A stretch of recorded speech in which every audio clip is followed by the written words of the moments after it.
This is the Chapter 3 Stigma Podcast. This podcast was created to be there for any individual who feels like they are at a low point in life and are confused, seemingly alone, and helpless in their situation. I am a recovering alcoholic, and I felt this way too, until I sat across the table from another addict who shared his story and made me realize that I was not alone in my struggles. My life was saved by this realization, and I hope to help anyone struggling by sharing my story to show you that you are not alone and that life can contain unbelievable riches and meaning. Welcome. I am glad you are here.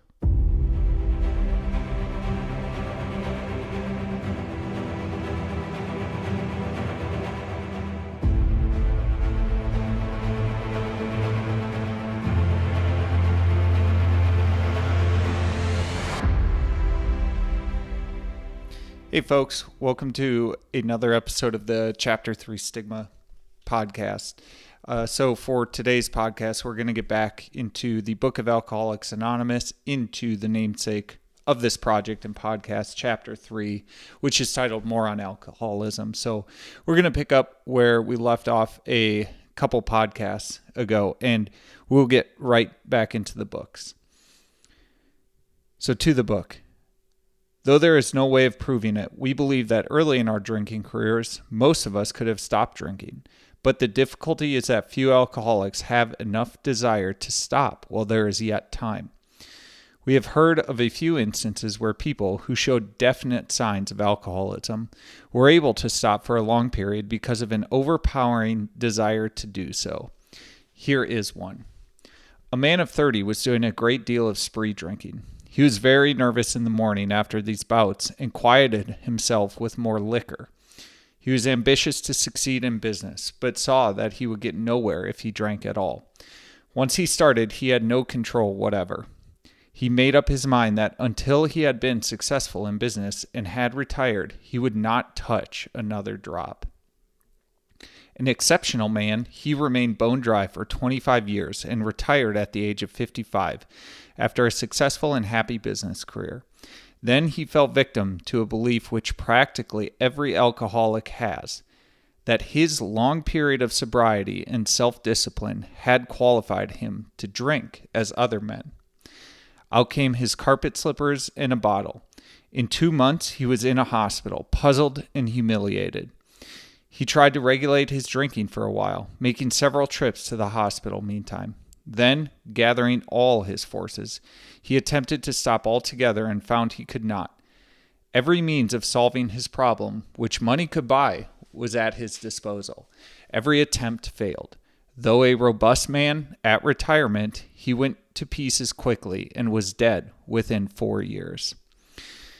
So I'm just going to pause and reflect back on that story and also numerous stories that I have heard already and seen in my time in active recovery and within the walls of AA. So one of the interesting aspects that stands out to me, and I have definitely experienced this in my own life on smaller instances and examples where I would go 4, 6, 9 months without drinking. And as I've talked about before, a major driver of that desire to not drink was, one, to prove to others that I could do it, and that by doing it, it was me trying to show and prove that I was not an alcoholic. But also deep down inside, I knew that I was attempting for some kind of reset, and thinking that time in sobriety, where the only change in my life was the removal of alcohol, was going to allow for a reset switch to happen. And unfortunately, the way that alcoholism presents, the mechanisms at play and the forces at play, just don't allow that to be a reality. And this story and my smaller experiences definitely show that. But One of the things that has continued to shock and amaze me is the stories of people that have long-term sobriety in AA, and then for whatever reason, they, whether it's they stop going to meetings or they stop having that personal connection or relationship with their higher power, something happens to kind of drive them out and away a little bit, or they just have some traumatic event occur in their lives that sends them out. And what I mean when I say sends them out, that's kind of a recovery or AA specific term, but it means when someone physically relapses and goes back to their drug of choice. I've been shocked, specifically twice, sitting through AA meetings. One of them was, in particular, there was one meeting that stands out quite greatly to me. It was when we moved away from Boise. We were in Minnesota awaiting the birth of Lucy, and I attended an AA meeting with a group that I had never met before.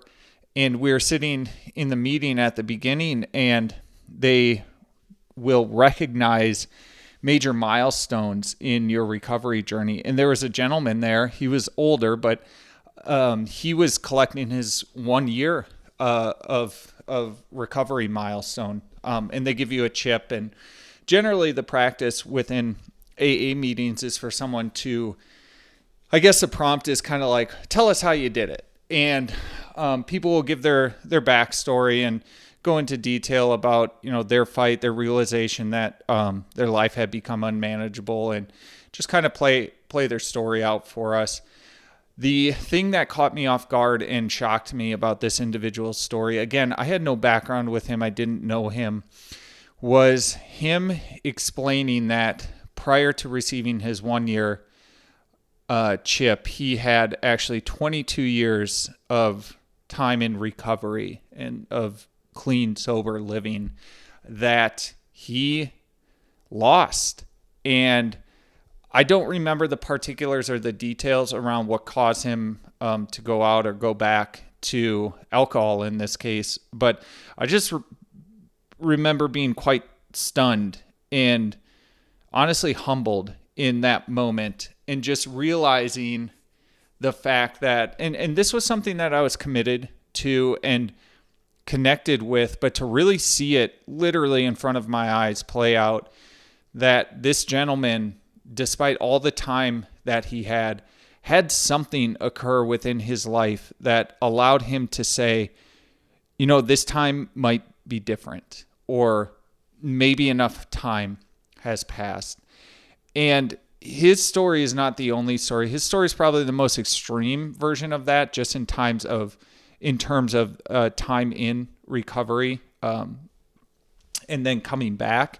But what shocked me again with his story as he went into detail was the fact that this man literally, when he returned to alcohol, when he allowed alcohol back into his life, one of the manifestations and occurrences that he said happened was he disappeared for a few months. He said he lost weeks of recollection and memory, and finally found himself in a place where he was able to pull himself out and get himself back on the path to recovery and doing the practices that had sustained him for those 22 years prior.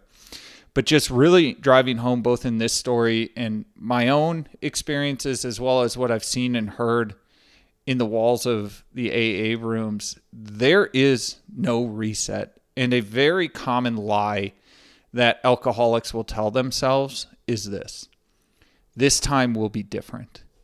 I never anticipate nor want to have that thought pass through my mind again. Those words probably played out in my head hundreds of times in my past.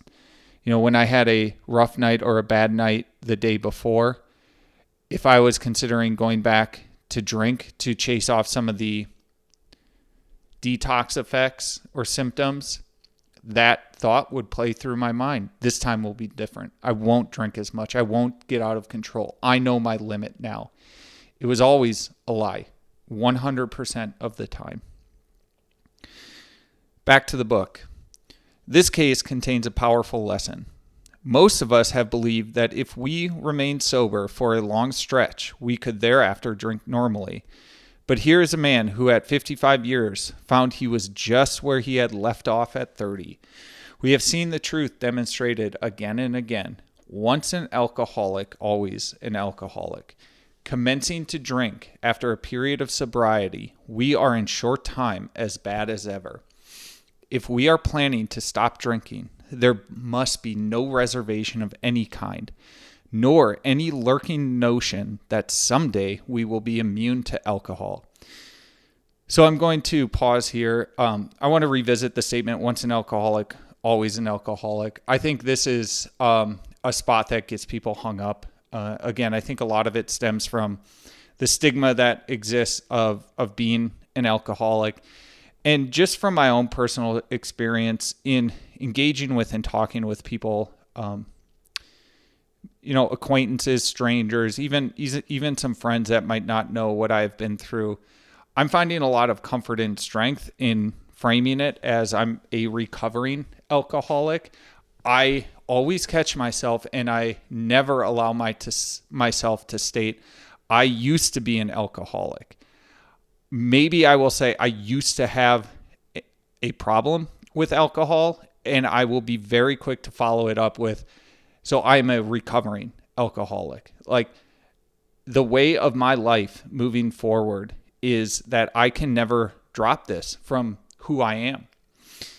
And another statement that I want to call out in this short passage is really about the amount of time that it takes to have had a period of sobriety, convince yourself that it's okay to reintroduce alcohol, and then find yourself as low, if not lower than the point at which you left alcohol alone in the previous time. And it's kind of surprising to say, but honestly, after my most significant periods of sobriety, I would say it took 2 to 4 weeks to find myself back in that incredible low.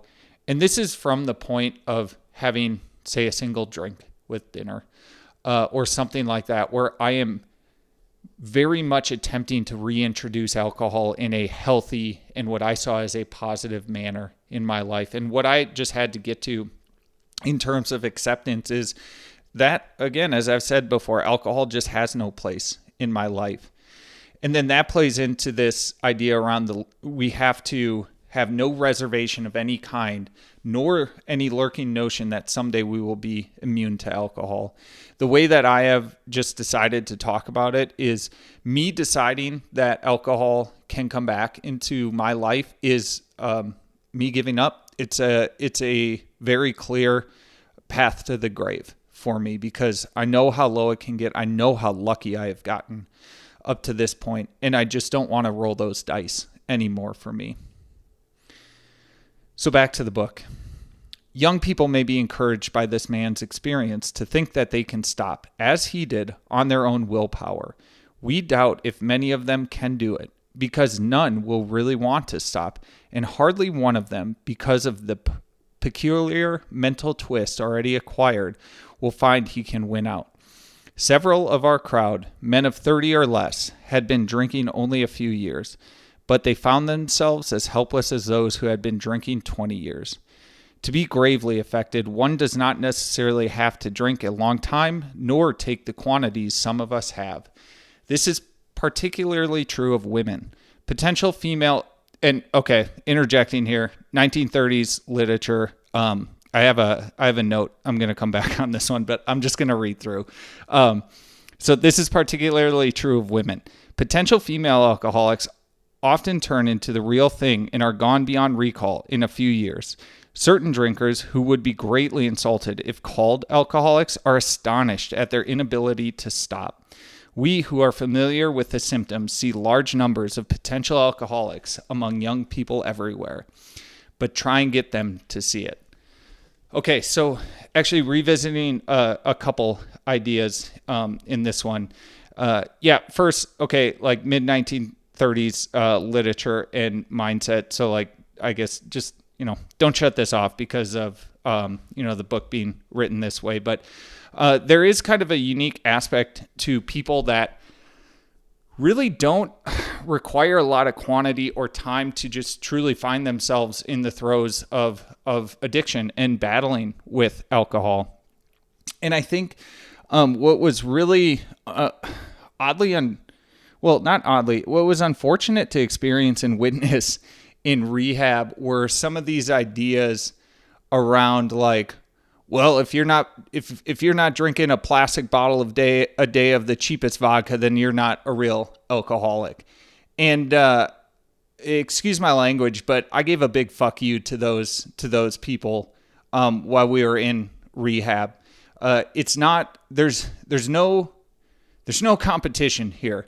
There's no quantity. There's no time requirement to be struggling, to be suffering, to finally admit that your life has become unmanageable and the root cause of that unmanageability is alcohol. I actually had a really unique experience with a friend from rehab.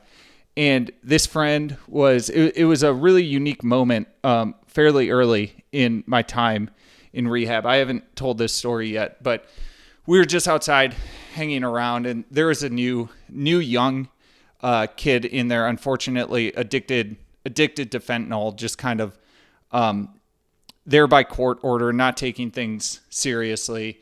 And the most interesting thing happened. Like this young kid kind of started poking fun and making jests at those of us that were alcoholics, and you're only addicted to alcohol, like you're not doing the hard stuff, like this really weird and perverse posturing that was going on. And one of the like unheralded but like definite leaders in the whole group stood up, himself being a hard drug addict, significant amount of time in prison. And honestly, this younger kid kind of looked up to this older gentleman, and this guy, he got in his face and just started chewing him up and down about how it didn't matter about your time. It didn't matter about your drug of choice. It didn't matter the quantities that you took. All of us were here with the same purpose, the same vision for bettering our lives. And then he went on and just started getting on him. I mean, again, like the dangers and risks of fentanyl are just incredible. But that's also a point when this person started challenging this younger guy, where I really connected with like the holy crap aspect to alcohol detox, because he started throwing around, like the only drug that people are addicted to here that'll kill you on the way down is alcohol and benzos. And so, yeah, I just, I did want to cover that. It's like, there's no competition here. There's no comparing yourself to other people in terms of like, well, it hasn't been a problem for that long, or I really don't drink that much quantity. It's like, what outcome, what actions are you seeing in your life? That is what truly matters when it comes down to it. So back to the book. As we look back, we feel we had gone on drinking many years beyond the point where we could quit on our own willpower. If anyone questions whether he has entered this dangerous area, let him try leaving liquor alone for 1 year. If he is a real alcoholic and very far advanced, there is scant chance of success. In the early days of our drinking, we occasionally remained sober for a year or more, becoming serious drinkers again later. Though you may be able to stop for a considerable period, you may yet be a potential alcoholic. We think few to whom this book will appeal can stay dry anything like a year. Some will be drunk the day after making their resolutions, most of them within a few weeks. And I just want to pause here and reflect back on this idea of, leave liquor alone for a year. If that thought like scares you, intimidates you, there's a social acceptance aspect to all this, especially with liquor. But one of the things that I find most interesting in reading that portion of the paragraph, and then just looking at the two guests that I have had on this podcast. Alyssa, my wife, being one. She's been on the podcast a couple times. And then Zach, my friend that I just had on. Both of them are what I would call the most normal drinkers that I have ever seen and witnessed in life. And I think, honestly, in large part, that's a reason that I was attracted to them as like friends and companions, was because it was something that I desired in life. But you can go back and listen to our podcast, but I'll just state it again. Both of them stopped drinking when I went into rehab. They just left it alone. And like Zach, I know, had liquor in his house and he was never tempted by it. And Alyssa, like part of the things that we had talked about and I had asked for in leaving rehab was we get all alcohol out of the house, and it's just not going to be something that we have in there anymore. And neither of them, it's like they haven't batted an eye. Alyssa has the same sober date as me, and you don't see her running and managing a podcast and a newsletter talking about her sobriety journey. It was just something she was able to let go. And so this experiment, while it may seem extreme, like it is really powerful, and it does expose the fact that I genuinely think a lot more people are struggling and have issues out there than even the numbers in the study show us. So back to the book. We'll wrap this up here. For those who are unable to drink moderately, the question is how to stop altogether. We are assuming, of course, that the reader desires to stop. Whether such a person can quit upon a non-spiritual basis depends upon the extent to which he has already lost the power to choose whether he will drink or not. Many of us felt that we had plenty of character. There was a tremendous urge to cease forever, yet we found it impossible. This is the baffling feature of alcoholism as we know it. This utter inability to leave it alone, no matter how great the necessity or the wish. How then shall we help our readers determine to their own satisfaction whether they are one of us? So I'm going to stop here. I do want to touch on a point that was made here around finding it impossible to stop, and the assumption that the reader of this book, or I guess like the consumer, whoever's listening to the podcast, has some desire to stop. So I had an interesting experience this last week, or I guess technically a couple weeks ago, now that this podcast is released. But I was going through some old notes, and I still am like a pretty meticulous writer, journaling, just kind of like capturing snapshots of where I am in a certain phase of life and time period of my life. And I found some fairly detailed writing exercises that I did stemming back to 2019 and also stemming back to 2016. And the very surprising thing to me, because I did not have any recollection of this without going back and reading these journals or these snapshots in this moment of time, is that I was flirting with the idea of alcoholism and questioning if I was an alcoholic 5-8 years, or I should say 4 to 7 years prior to finally verbalizing and making the admission. These writing exercises that I did was something that I showed no one, something that I talked to no one about, and I didn't revisit very often, but it really caught me off guard as I was going through these old documents to see the word alcoholism or alcoholic in the written form from something that I had created.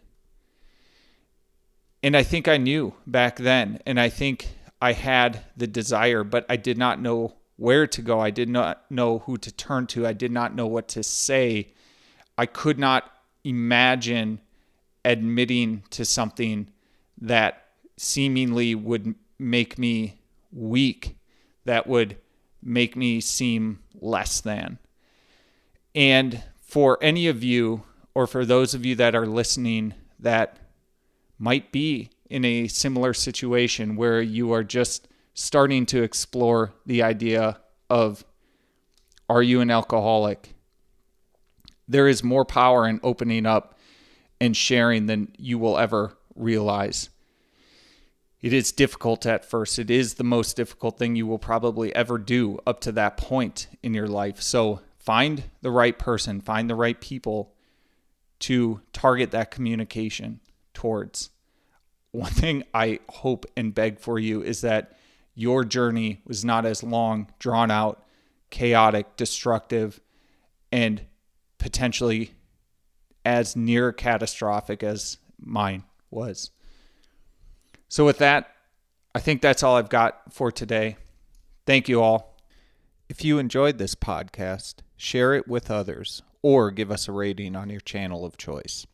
My hope is that my story can help others in their struggles with addiction or any other aspects of life that they feel could be bettered.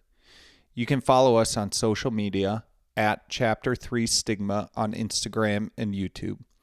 I cannot solve your problems for you, but I can listen.